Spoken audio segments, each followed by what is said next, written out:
Okay, my name's Don MacBrayne, and I have a bowling problem. I actually started bowling in Canada in a little 8-lane 5-pin center Oh, wow. when I was a kid. And Brunswick came to town in 1973 when I was still a junior in high school and opened a center there. And I went down and applied and got a job with Brunswick as I was finishing up high school and a few years in college.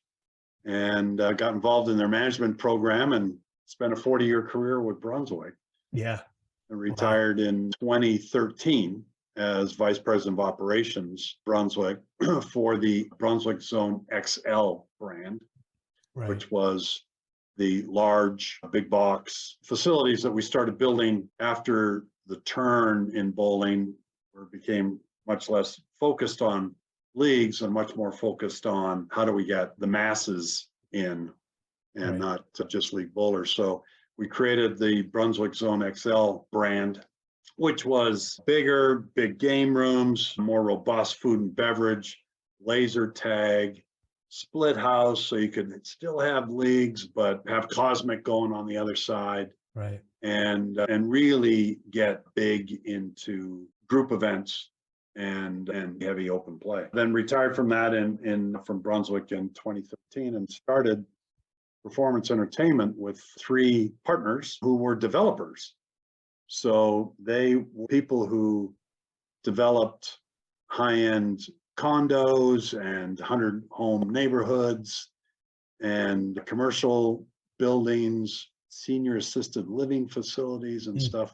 And they got interested in bowling, and I was just retiring from Brunswick, and we put a company together called Performance Entertainment and built, and I was the operator of the company, and we built 3 facilities here in Colorado, 3 50,000 square foot facilities. Okay, yeah, I didn't know you had 3, but I knew there was more than one.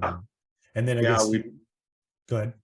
No, I was just going to say we had one in Colorado Springs, one up in the Loveland, Fort Collins area, and third one that we built was on the north side of Denver in Thornton. Okay. And then you sold those to the Main Event, you said, right? We did. My partners, as I say, were all developers. This was really they're slightly older than me, not a lot older, but this was really their last sort of realm of business. And as a developer, you buy some land, you build the concept, and you sell it and go on to the next project. Buy, build, sell, go on to the next buy, build, sell. This one was different. This is buy land, build the facility, and operate. Right. Hold. And so weren't really operators. So they're not necessarily, we never went into this with a legacy of we'll pass it on to our kids or anything like that. It was a true development type business mentality that we went in on this with. Finding the right buyer was tricky, and we were fortunate just to hit the intersection of being interested to Main Event while they were still Main Event and not part of Dave & Buster's. Right. And so we were able to negotiate and finalize a sale in March of 2023, where they purchased all the assets.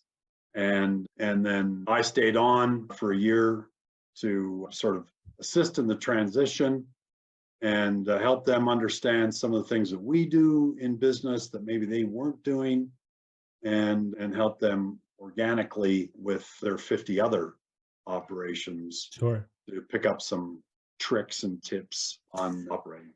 So yeah, they don't do a lot of independent acquisitions, right? They usually build from scratch. So this they do. We were their only acquisition that they've ever done, and probably because our buildings were built from the ground up, and very suited to be able to take the Summit sign off, put the Main Event sign on, and because we all had bowling, large game rooms, and really full commercial kitchens.